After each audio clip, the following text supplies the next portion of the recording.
Our next performance is from one of my favorite dance theater. Forces of Nature Dance Theater has been in our community forever doing this work. I just want to shout out their founder and artistic director, the one and only Abdel Salam. Now, hey, we have a performance for you that is going to blow your mind. It's called Modesty. Don't go nowhere.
Habari Gani, Habari Nia.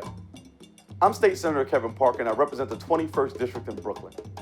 And today I'm going to talk about the principle of the Nguzo Saba called Nia, or purpose. Purpose is about the collective will of our community to build itself to its traditional greatest. And that greatness is about building our own community, and not just the physical part of our community, but our people. We must work together to make sure that all the things that we're doing daily are bringing us to a place where our communities and our people are in a better place than they were the day before. That's what purpose is about. We come from a great people, and we can be those great people again. Remember, we are the people who were here the day before yesterday, and we're going to be the people who are going to be here the day after tomorrow. So let's always continue to bring goodness into the world and let no goodness be lost.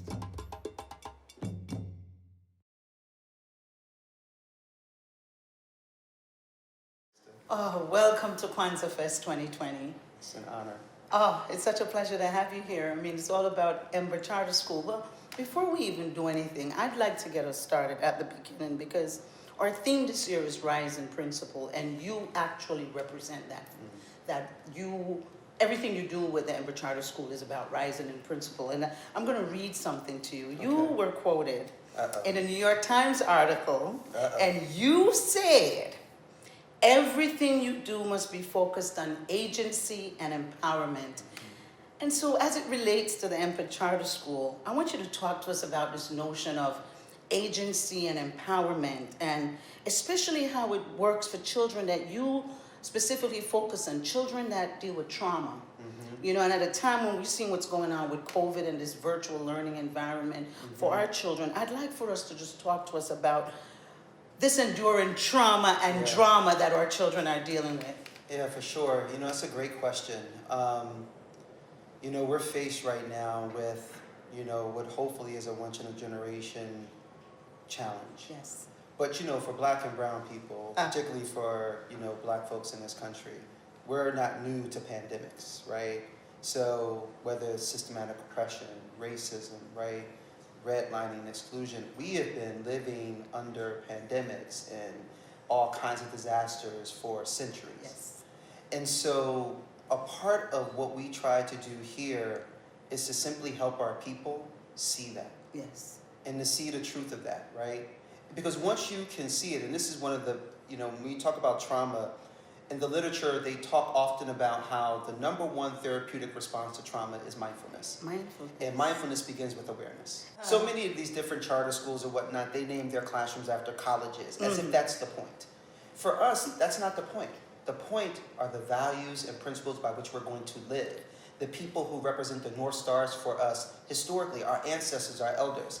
And so we have Lumumba Sankara, we have Jenyame, right? We have freedom, we have revolution, we have Venceremos. We have all of these words that are the sound power to call and inspire our children, not just to their past, but to their past as a way towards greatness. The truth is, you can make a different choice and decision in the very next moment, the very next moment, and the very next moment. We want to awaken that realization in our students, but in each other. This is just as much for our staff and our families as much as it is for our students. And so that's really what it's about. The transformation starts from within and then will rise and continue exponentially.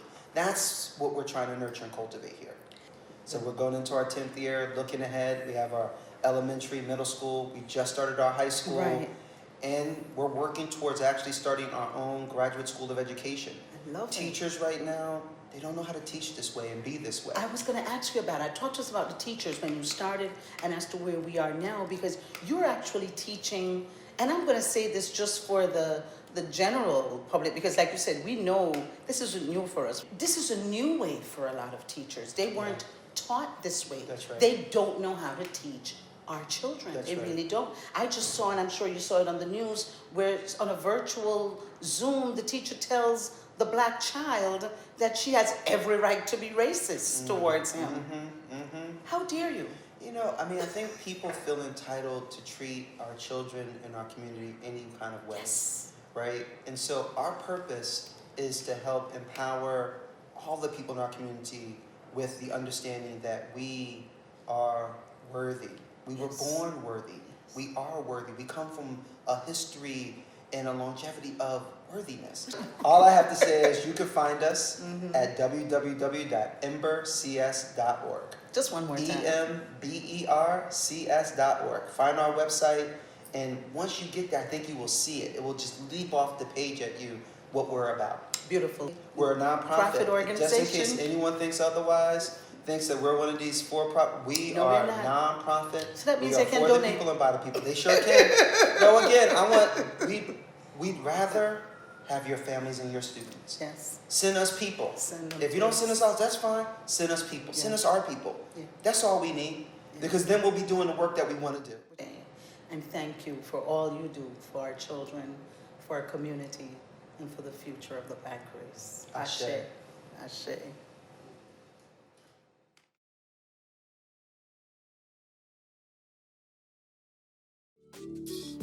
WHC's public programs are centered on activism and grounded in Weeksville's history. These diverse programs include arts and culture performances such as theater, dance, poetry, live music, film screenings, public readings, lectures, panel discussions, and exhibitions. These programs bridge the past to the present, utilizing Weeksville's history to entice attendees to learn more.